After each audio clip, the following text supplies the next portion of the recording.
Welcome to Tenor Tech, where I solve the problems you didn't even know you had. You'll start by opening the app or website where your Google account is used. Sign in now if needed and navigate straight to Account or Settings. This is where deletion options live. Once done, make sure you export any important data using Google Takeout or App Export features so nothing is lost. Keep your password and two-factor authentication device nearby because you'll need to verify identity before continuing, and that verification step cannot be skipped. You now locate the exact deletion control, often labeled Delete Account, Close Account, or Remove Google Sign-In, inside Privacy or Security settings. Read the listed consequences carefully so you understand what data and services will stop working. This matters for subscriptions and shared files. Then follow the prompts.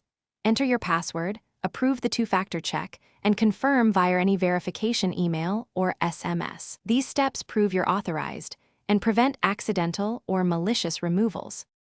Finally, confirm the deletion when prompted and watch for a confirmation message or email indicating completion.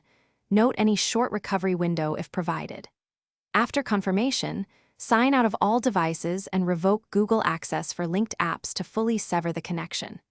If something goes wrong, like no verification email or a 2FA failure, check your spam folder, retry the authentication, and if necessary, contact the services support with proof of identity to resolve the issue quickly. Thanks for watching. Subscribe to keep your life in tune.